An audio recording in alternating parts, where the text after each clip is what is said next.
কোরআনেই তো নাই 5 ওয়াক্ত নামাজ। এটা তো আমি ওপেন চ্যালেঞ্জ। 5 ওয়াক্ত নামাজের কথা সারা কোরআনের এক জায়গায় নাই। 5 ওয়াক্ত সালাতের কথা 5 ওয়াক্ত উল্লেখ করে পবিত্র কোরআনে কোথাও নাই। আসসালামু আলাইকুম রহমতুল্লাহ বারাকাতুহু। 5 ওয়াক্ত নামাজ কোরআনেও নেই, হাদিসেও নেই। বর্তমান সময়ে এসে কিছু ভণ্ড সুফি এবং সাধক দাবি করতেছে 5 ওয়াক্ত নামাজ পড়তে হবে না, কোরআনেও নেই, হাদিসেও নেই। আমাদের হক্কানি উলামায়ে কেরামরা কি বলতেছেন আমরা শুনে আসি, চলুন সে অনুযায়ী অবশ্যই তো আমাদেরকে 5 ওয়াক্ত নামাজ পড়তে হবে, এর মধ্যে কোনো সন্দেহ নেই। চলুন কোরআন এবং হাদিসকে বলে সে অনুযায়ী আমরা আমল করার চেষ্টা করব। চলুন দেখে আসি ভিডিওটা ইনশাআল্লাহ। মানুষই হলো সালাত। একজন মানুষের সাথে সুন্দর সম্পর্ক রাখবেন, সে আপনাকে সুপথ, মানুষ ছাড়া খেফারেতে মূল হারাবে। মানে একজন মানুষের সাথে সুসম্পর্ক থাকলে, সৎ মানুষের সাথে আপনাকে আস্তে আস্তে কোরআন হাদিসের যে রেফারেন্স এই অনুযায়ী তারা বলছে যে যে নামাজ না পড়ে সে কখনো মুসলমান হতে পারে। তাহলে আপনি কি মুসলমান কিনা? আপনি কি আল্লাহর ব্যাখ্যা মানবেন না ওলামায়ে কেরামের ব্যাখ্যা মানবেন? এটা তো কোরআন এবং হাদিস। কোরআনের ব্যাখ্যা মানবেন। তো কোরআনেই তো নাই 5 ওয়াক্ত নামাজ। আপনি ওলামার কথা আসবে কেন? এটা তো আমি ওপেন চ্যালেঞ্জ। 5 ওয়াক্ত সালাতের কথা 5 ওয়াক্ত উল্লেখ করে পবিত্র কোরআনে কোথাও নাই। আল্লাহ সুবহানাহু ওয়া তাআলা বলে গেছেন আকিমুস সালাহ ওয়া আতুজ যাকাত, আকিমুস সালাহ ওয়া আতুজ যাকাত। তো একজন মুসলমান যে মারা যাবে, তার মৃত্যুর পর তার কাফন, দাফন, কবর, জানাজা কিভাবে হবে এই বিষয়ে কোরআনে কোথাও কিছু বলা নাই। আশ্চর্য, কিছুই বলা নাই। এখন আপনি যদি বলেন যে আমি শুধু কোরআন মানি আর কিছু মানি না, তাহলে আপনার কাফন কেমনে হবে, আপনার দাফন কেমনে হবে, আপনার জানাজা কেমনে হবে, আপনার গোসল কেমনে হবে, আপনার কবর কেমনে হবে? তাহলে কি আপনাকে এখন হিন্দুদের মতো জ্বালিয়ে দেওয়া হবে, না জানাজা কাফন দাফন ছাড়াই মাটিতে পুঁতে দেওয়া হবে? আর ব্যাখ্যা কি দিবেন? কথা মনে হয় বুঝাতে পারিনি। এইগুলোর বিস্তারিত বর্ণনা কোথায় আছে? একটা বিরাট অংশ, সামান্য হুকুম আহকাম তো বাদ দিলাম, একটা পূর্ণ বিরাট অংশ, মৃত্যু থেকে নিয়ে মাটিতে দাফন করা পর্যন্ত বিরাট অংশের বিস্তারিত কোনো বর্ণনা পবিত্র কোরআনে নাই, হাদিসে আছে। নামাজের দলিল দেয় যায় তোমার কি সূরা বনী ইসরাইলের 78 নম্বর আয়াত। এই সূরা বনী ইসরাইল মাক্কি সূরা। মহানবী যখন এই সূরা যখন নাযিল হয়েছে তখন সালাতই আহে নাই, অথচ এই সূরার আয়াত দেয় সালাতের দলিল দিতেছে। মহানবী সালাত, মোল্লারা ওয়াহাবিরা কয় না নবী আমাদের মতো মানুষ, নাউজুবিল্লাহি মিন যালিক। আরে মহানবী তো মেরাজে যায় নামাজ আনে, আর মৌলবী নামাজ পড়িয়া মেরাজে যাইব। আসসালাতু মেরাজুল মুমিনিন, সালাত হচ্ছে মুমিনের জন্য মেরাজ। এর জন্য আমাদের মধ্যে সালাত নিয়ে মতভেদ না, আমার সাথে কারো সাথে। যে 5 ওয়াক্ত পরে পড়ুক, আমার কাছে কথা হলো কোরআনকে অস্বীকার করবা কেন? কোরআনকে অস্বীকার করে তোমরা হাদিসকে দাঁড় করাইছো কেন? কোরআনকে অস্বীকার করে আজগবি শরীফ দাঁড় করাইলা কেন? আমার কাছে কথা হইলো এইটা, তুমি 5 ওয়াক্ত পড়ো, ভালো, 5 ওয়াক্ত নামাজ পড়ে তো কেউ খারাপ হয় নাই, আমি তো পাই নাই, করো। কিন্তু কোরআনে দায়মি সালাতের কথা স্বীকার করো কেন? সোজা বলে দায়মি সালাত বলতে কোনো সালাত নেই, কেরা কইছে? 5 ওয়াক্ত নামাজের কথা সারা কোরআনের এক জায়গায় নাই, আছে দায়মি সালাতের কথা। আমাদের ইখতিলাফ, দ্বিমত নামাজ নিয়ে না, দ্বিমত হইল ওয়াক্তি আর দায়মি লইয়া। আমাদের মতো বিরোধ, আমাদের বিরোধ কি? ওয়াক্তি আর দায়মি। কেউ কইতেছে 5 ওয়াক্ত নামাজই মূল নামাজ, অন্য কোনো নামাজ নাই। আর যারা সুফিবাদী লাইনে, ফকিরি লাইনে অনেকে না বুঝা কয় মারফতি নামাজ। মারফতি নামাজ বলতে কোনো নামাজ নাই। কোরআনে আছে দায়মি সালাত, হাদিসে আছে ওয়াক্তি সালাত। তো ওয়াক্তি সালাত হাদিসে, হাদিসের জন্ম মহানবীর উফাতের 250 বছর পরে।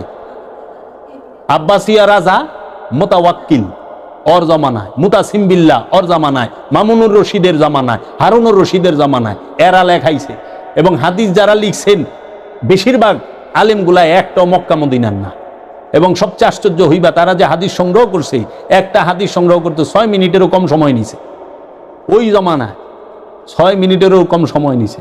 হাদিস নিয়ে গবেষণা করো, সময় দিয়ে যুগ দাও। এখন তো বিজ্ঞানের যুগ, সব বাইরে যাব থইলার বিড়াল। নামাজ পড়েই ভেবে বসবেন না যে অনেক কিছু করে ফেলছে। এক চিল্লা দিয়ে মনে করে ফেলবেন না যে দিনের জন্য অনেক কিছু করে ফেলছে। একটা হজ করেছেন, ওমরা করেছেন, সিয়াম রেখেছেন, দিনের জন্য দান সদকা করেছেন, একটা মাদ্রাসা মসজিদ করেছেন। ভেবে বসবেন না আপনি সব অনেক কিছু করে ফেলেছেন এবং অন্যরা সব ককরোচ, তেলা পোকা, ওরা জাহান্নামে যাবে, এমনটা মনে করবেন। জানি না আমরা যে কার আমলের কতটুকু আল্লাহর কাছে কবুল হচ্ছে। একটা কথা বলি, আসলে 5 ওয়াক্ত নামাজের কথা মানে ফজর, জোহর, আসর, মাগরিব, এশা এভাবে কিন্তু কোরআনে আসে নাই। এভাবে কিসে আসে নাই? কোরআন আসে নাই। কোরআন খালি আকিমুস সালাহ ওয়া আতুজ যাকাত, নামাজ কায়েম করো, নামাজ কায়েম করো, এই কথা বলা হয়েছে। কিন্তু এই 5 ওয়াক্ত নামাজের যে সংজ্ঞাগুলো, যে ফজর কখন পড়বো, জোহর কখন পড়বো, এগুলো ব্যাখ্যা বিশ্লেষণ এবং হাদিসের মাধ্যমে এসেছে। বলুন সুবহানাল্লাহ। এখন যারা বলে যে কোরআনে 5 ওয়াক্ত নামাজ নাই, ওদের সামনে কয়েকটা আয়াত এখন তুলে ধরবো। আল্লাহ রাব্বুল আলামিন বলেন, আকিমিস সালাতা লিদুলুকিশ শামসি ইলা গাসাকিল লাইলি ওয়া কুরআনাল ফাজর ইন্না কুরআনাল ফাজরি কানা মাশহুদা।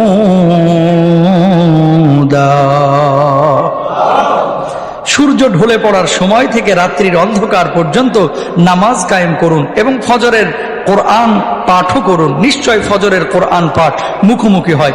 সূর্য ঢলে পড়ার পর হলো জোহরের সালাত, আর রাত্রির অন্ধকারে নেমে আসার পর মাগরিব ও ইশার সালাত। আর ফজরের সালাতের কথা তো স্পষ্ট আল্লাহ সুবহানাহু ওয়া তাআলা বলে দিয়েছেন, কোরআন আল ফজর। ফজর, ফজর মানে কি? ফজরের নামাজ। সুবহানাল্লাহ বলেন। আয়াতের মধ্যে 5 ওয়াক্ত নামাজের কথা একসাথে আছে। সেটা হলো আপনারা সূরা বনি ইসরাইলের মধ্যে দেখবেন 78 মানে 78 নম্বর আয়াত। সেখানে আল্লাহ তাআলা বলেন, আকিমিস সালাতা লিদুলুকিশ শামসি ইলা গাসাকিল লাইলি ওয়া কুরআনাল ফজর ইন্না কুরআনাল ফজরি কানা মাশহুদা। নামাজ কায়েম করো, আকিমিস সালাতা, নামাজ কায়েম করো সূর্য পশ্চিম দিকে হেলার পর থেকে রাত্রর প্রথমাংশ পর্যন্ত, যখন রাত অন্ধকার হয় ওই পর্যন্ত। সূর্য পশ্চিম দিকে হেললে একটা নামাজ জোহর, এরপর একটু পরে আরেকটা নামাজ আসর, এরপরে সূর্য অস্ত যাওয়ার পর পরে মাগরিব, আর একটু অন্ধকার হইলে এশা। এই কথার মধ্যে একসাথে 4 ওয়াক্ত নামাজ। সুবহানাল্লাহ। এরপরে আল্লাহ তাআলা বলেন, ওয়া কুরআনাল ফজর, এবং ফজরের কিরাত, এই যে ফজরের নামাজ, এটাও তোমরা কায়েম করো। তাহলে এই আয়াতের মধ্যে একই সাথে 5 ওয়াক্ত নামাজে কেবলমাত্র ফরজ নামাজ আদায় করলেই কি হবে?